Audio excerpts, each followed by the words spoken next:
ಇನ್ನು ನಾರಾ ಲೋಕೇಶ್ ಉರಿ ಟ್ವೀಟ್ಗೆ ಪ್ರಿಯಾಂಕ್ ಖರ್ಗೆ ತಿರುಗೇಟನ್ನು ಕೊಟ್ಟಿದ್ದಾರೆ.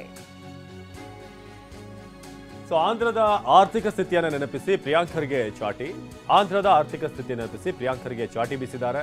ಒಂದೇ ವರ್ಷದಲ್ಲಿ 1.61 ಲಕ್ಷ ಕೋಟಿ ಸಾಲ ಮಾಡ್ಕೊಂಡಿದ್ದಾರೆ. ನೆರೆಹೊರೆಯವರ ಆರ್ಥಿಕ ಸ್ಥಿತಿ ಹದಗೆಟ್ಟಿದೆ.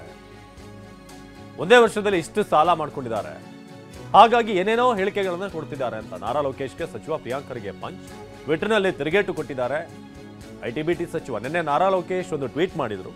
ನಮ್ಮ ಆಂಧ್ರದ ಊಟ ಬಹಳ ಖಾರ ಉರಿ ಅಂತ ಹೇಳ್ತಾರೆ. ಈಗ ಈ ಥರ ಕೆಲವೊಂದು ಸ್ಟಾರ್ಟಪ್ಗಳು ಈ ಕಡೆ ಬಂದಂಥ ಸಂದರ್ಭದಲ್ಲಿ ಈ ಥರ ಉರಿ ಆಗುತ್ತೆ ಕೆಲವರಿಗೆ ಅಂತ ಅದಕ್ಕೆ ಕೌಂಟರ್ ಕೊಟ್ಟಿದ್ದಾರೆ. ಇನ್ನು ನಾರಾ ಲೋಕೇಶ್ ಉರಿ ಟ್ವೀಟ್ಗೆ ಪ್ರಿಯಾಂಕ್ ಖರ್ಗೆ ತಿರುಗೇಟನ್ನ ಕೊಟ್ಟಿದ್ದಾರೆ. ಏನಂತ ಟ್ವೀಟ್ ಮಾಡಿದ್ರು, ಈಗ ಪ್ರಿಯಾಂಕ್ ಖರ್ಗೆ ಏನೆಲ್ಲ ತಿರುಗೇಟ್ ಕೊಟ್ಟಿದ್ದಾರೆ ಬನ್ನಿ ನೋಡ್ಕೊಂಡು ಬರೋಣ. ಕೆಲವರು ನಮ್ಮ ಆಂಧ್ರದ ಆಹಾರ ಬಹಳ ಉರಿ ಖಾರ ಎನ್ನುತ್ತಾರೆ. ಆದರೆ ನಮ್ಮ ಬಂಡವಾಳ ಹೂಡಿಕೆ ಕೂಡ ಅಷ್ಟೇ ಖಾರವಾಗಿದೆ. ಕೆಲವು ನೆರೆಹೊರೆಯವರು ಈಗಾಗಲೇ ಇದರ ಉರಿ ಅನುಭವಿಸುತ್ತಿದ್ದಾರೆ. ಪ್ರತಿಯೊಬ್ಬರು ತಮ್ಮ ಆಹಾರದಲ್ಲಿ ಸ್ವಲ್ಪ ಮಸಾಲೆಯನ್ನ ಆನಂದಿಸುತ್ತಾರೆ. ಆದರೆ ಪೌಷ್ಟಿಕ ತಜ್ಞರು ಸಮತೋಲಿತ ಆಹಾರವನ್ನ ಶಿಫಾರಸು ಮಾಡುವಂತೆಯೇ ಅರ್ಥಶಾಸ್ತ್ರಜ್ಞರು ಸಹ ಸಮತೋಲಿತ ಬಜೆಟ್ ಅನ್ನು ಪ್ರತಿಪಾದಿಸುತ್ತಾರೆ. ನೆರೆಹೊರೆಯವರ ಒಟ್ಟು ಹೊಣೆಗಾರಿಕೆಗಳು ಈಗ ಸುಮಾರು 10 ಲಕ್ಷ ಕೋಟಿ ರೂಪಾಯಿಗೂ ಏರಿವೆ. ಕೇವಲ ಒಂದು ವರ್ಷದಲ್ಲಿ ಅವರು 1.61 ಲಕ್ಷ ಕೋಟಿಗೂ ಹೆಚ್ಚು ಸಾಲ ಮಾಡಿದ್ದಾರೆ ಮತ್ತು ಜಿಎಸ್ಡಿಪಿಗೆ ಆದಾಯ ಕೊರತೆಯು ಹದಗೆಟ್ಟಿದೆ. 2.65% ನಿಂದ 3.61%ಗೆ ಏರಿದೆ.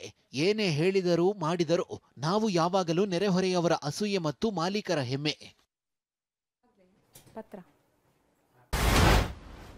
ಕೆಲವರು ನಮ್ಮ ಆಂಧ್ರದ ನಾರಾ ಲೋಕೇಶ್ ಉರಿ ಟ್ವೀಟ್ಗೆ ಪ್ರಿಯಾಂಕ್ ಖರ್ಗೆ ಅವರು ತಿರುಗೇಟನ್ನ ಕೊಟ್ಟಿದ್ದಾರೆ. ಈಗಾಗಲೇ ಗಮನಿಸ್ತಾ ಇದ್ವಿ ಏನೆಲ್ಲ ಟ್ವೀಟ್ ಮಾಡಿದ್ರು ಅನ್ನುವಂತಹ ವಿಚಾರವನ್ನ. ಅಂದ್ರೆ ಆಂಧ್ರದ ಆರ್ಥಿಕ ಸ್ಥಿತಿ ನೆನಪಿಸಿ ಪ್ರಿಯಾಂಕ್ ಖರ್ಗೆ ಚಾಟಿ ಬೀಸಿದ್ದಾರೆ.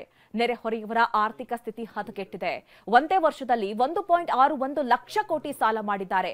ನಾರಾ ಲೋಕೇಶ್ಗೆ ಸಚಿವ ಪ್ರಿಯಾಂಕ್ ಖರ್ಗೆ ಅವರು ಈ ರೀತಿ ಪಂಚ್ ಕೊಟ್ಟಿದ್ದಾರೆ.